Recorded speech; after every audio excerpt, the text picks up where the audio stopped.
আমার নাম দীপা। আমি একজন ডিভোর্সি না। আমি যে ডিভোর্সি এই কথাটা এখন প্রাউডলি বলতে পারলেও 5 বছর আগে এই কথাটা আমার জীবনের একটা বড় অভিশাপের মতো ছিল। আমি ডিভোর্সি হওয়ার কারণে আমার পরিবার পরিজন আত্মীয় স্বজন আমাকে সহজভাবে মেনে নিতে পারতো না। না, আমি এই কথা বলবো না যে আমার পরিবার আমাকে ফেলে দিয়েছিল, কিন্তু আমি যে আমার পরিবারের বড় একটা বোঝা, এটা আমার মা বাবা আমাকে নিয়ে করার দুশ্চিন্তা, প্রতিবেশী আত্মীয় স্বজনদের আমাকে নিয়ে বলা যেগুলো দেখে শুনে আমি বুঝতে পারতাম। এভাবেই কেটে যায় একটা বছর অবহেলায়, দুশ্চিন্তা, অযত্ন আর মূল্যহীনতা। এভাবে আর কত। যখন আমার সহ্যের সীমা একেবারে ছাড়িয়ে গেল, তখন আমি মনে মনে সিদ্ধান্ত নিলাম যে এভাবে আর না, এখন আমাকে ঘুরে দাঁড়াতেই হবে। পরিবার কি বলবে, মানুষ কি বলবে, সমাজ কি বলবে, এই বদ্ধতা থেকে আমাকে বের হতেই হবে। বেরিয়ে পড়লাম আমি বাড়ি থেকে। এ যেন নতুন একটা চ্যালেঞ্জ। ঘুরে দাঁড়াবো আমি, আর জন্ম দেব নতুন এক আমাকে। কি ভাবছেন বাড়ি থেকে বের হয়ে গেছি? এই সিদ্ধান্তের বাস্তব রূপ দেওয়াটা এত সহজ বিষয় ছিল না, মোটেও না। কারণ আমার জন্ম হয়েছিল কনজারভেটিভ পরিবারে এবং আমি বেড়ে উঠেছিলাম কনজারভেটিভ পরিবেশ। যাই হোক, চলে আসলাম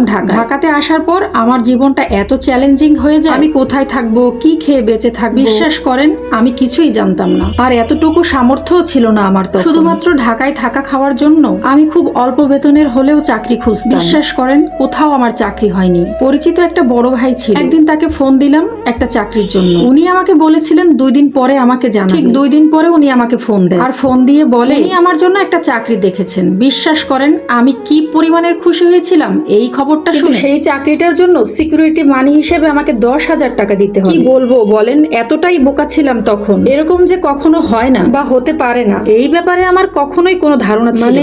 এটা তখন আমি বুঝতেই পারতাম না। টাকা যাক, প্রবলেম নেই, কিন্তু চাকরিটা আমার লাগবেই লাগবে। কিন্তু এতগুলো টাকা একসাথে আমি কোথায় পাবো? সেই টেনশনে সারা রাত আমি ঘুমাতে পারতাম। ফাইনালি আমি কানের দুল এবং হাতের আংটিটা বিক্রি করে ফেলি এবং ওনাকে আমি টাকাটা দিয়ে দিলাম। উনিই আমাকে জানালেন যে সবকিছু ঠিকঠাক হয়ে গেলে সময় মতো উনি আমাকে অফিসের টাইম এবং অফিসের অ্যাড্রেস দিয়ে দিবেন। 1 সপ্তাহ যায়, 2 সপ্তাহ যায়, 1 মাস, 1.5 মাস, 2 মাস। উনি আমার চাকরি ম্যানেজ করা তো দূরের কথা, একটা সময়ের পরে উনি আমার ফোনও রিসিভ করা বন্ধ করে দিলেন। আমি টোটালি আশাহত হয়ে যাই। মনে মনে তো ভেবেই ফেলি এভাবে আর হয় না, আমাকে এবার বাসায় যেতে হবে। একদিন হোস্টেলে খুব কান্নাকাটি করছিলাম। পাশের রুম থেকে এক বড় আপু আমার কান্না। পরের পার্ট ইউটিউবে দেওয়া আছে। ধন্যবাদ।